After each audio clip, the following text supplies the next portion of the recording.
ये है दिल्ली दर्पण, दिल्ली एनसीआर का नंबर 1 वेब चैनल। सीबीएसई द्वारा मान्यता प्राप्त सभी प्राइवेट स्कूलों में अब एनसीईआरटी की किताबें ही अनिवार्य किए जाने की बात जहां जोरों पर चल रही है, वहीं देश के नामी शिक्षा विशेषज्ञों का ये मानना है कि प्राइवेट स्कूलों को इस बात की आजादी होनी चाहिए कि वो किस पब्लिशर की किताबों को पाठ्यक्रम में शामिल करते हैं। इस मामले पर action committee of unaided recognized private schools के प्रेसिडेंट डॉक्टर एस.के. भट्टाचार्य से बात की दिल्ली दर्पण के संवाददाता अभिजीत ठाकुर ने।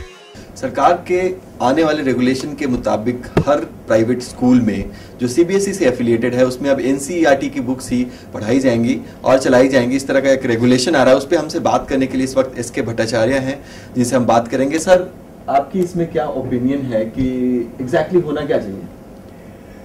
Central board of secondary education या एनसीईआरटी, पहली बात तो मैं कहूँगा सीबीएसई का पहला जो काम है परीक्षा लेना। क्लास 10 और क्लास 12 दोनों की परीक्षा central board of secondary education द्वारा ली जाती है और इसके लिए एक करिकुलम फ्रेमवर्क है और उस करिकुलम के मुताबिक एग्जामिनेशन होती है। उसके साथ टेक्स्ट बुक्स बनाई जाती हैं। टेक्स्ट बुक्स के मुताबिक हमारे बच्चों को क्लास में पढ़ाई जाती है।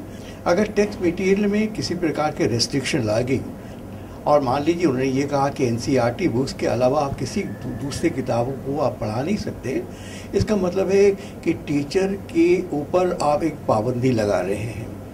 हो सकता है कि एनसीईआरटी की किताबों की जो कंटेंट है वो काफ़ी नहीं हो। अगर टीचर चाहें और स्कूल चाहें कि वो एनसीईआरटी के सिलेबस के मुताबिक जो दूसरी किताबें बाजार में उपलब्ध हैं, अगर उन किताबों में से अगर हम चूज़ करें जो हम समझते हैं कि बच्चों के लिए, क्लासरूम टीचिंग के लिए, क्वालिटी एजुकेशन के लिए आवश्यक है, तो मैं समझता हूं कि ये बिल्कुल हमारे अधिकार के अंदर है और इस प्रकार के हस्तक्षेप से क्वालिटी एजुकेशन पर बहुत बड़ा एक एडवर्स इम्पैक्ट पड़ सकता है। प्राइवेट पब्लिशर का कह रही है कि उनकी जो क्वालिटी ऑफ बुक्स बेहतर होती है, उनके गेटअप बेहतर होती है, उनकी इलास्ट्रेशन बेहतर होती है और इस प्रकार से वो जस्टिफाई करने की कोशिश करते हैं। ठीक है, ये मैं मानता हूँ।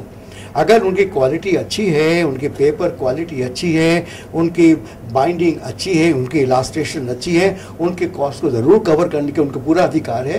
लेकिन जब वो कॉस्ट की बात करते हैं तो वो कॉस्ट में सिर्फ कॉस्ट प्लस अपनी एक रीजनेबल प्रॉफिट की बात करें जिससे कि सारी फ़ायदा जो है बच्चों को पहुँचे और इस प्रकार की शिकायतें जो आज हमारे सामने आ रही है हम उसको एक जस्टिफाई कर सकें, ये बहुत आवश्यक है। सर, एक और पॉइंट मैं आपसे जानना चाह रहा था कि एनसीईआरटी की जो करंट बुक्स हैं कहते हैं कि वो अपग्रेड नहीं होती हैं, बहुत दिनों से एक ही ढर्रे पे पब्लिश होती जा रही हैं, उसमें कंटेंट जो होता है उसमें वैरायटी नहीं है।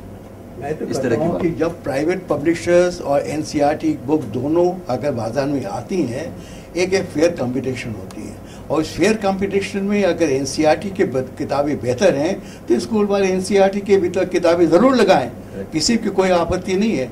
लेकिन अगर उनको लगता है कि एनसीईआरटी किताबों की क्वालिटी ठीक नहीं है, उनके पास एक चॉइस होनी चाहिए, ऑल्टरनेटिव होनी चाहिए और ऑल्टरनेटिव ये है कि प्राइवेट पब्लिशर्स किताबें निकालते हैं, उनको भी देखिए, अगर लगता है वो सही है और ज़रूर उसको प्रिस्क्राइब करिए। इस पूरे मामले पर दिल्ली दर्पण की स्पेशल सीरीज में हम आपको और भी शिक्षाविद, विशेषज्ञ, छात्रों और अभिभावकों की राय दिखाते रहेंगे।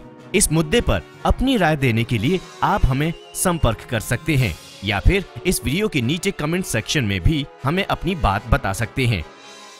दिल्ली दर्पण, दिल्ली एनसीआर का नंबर 1 वेब चैनल।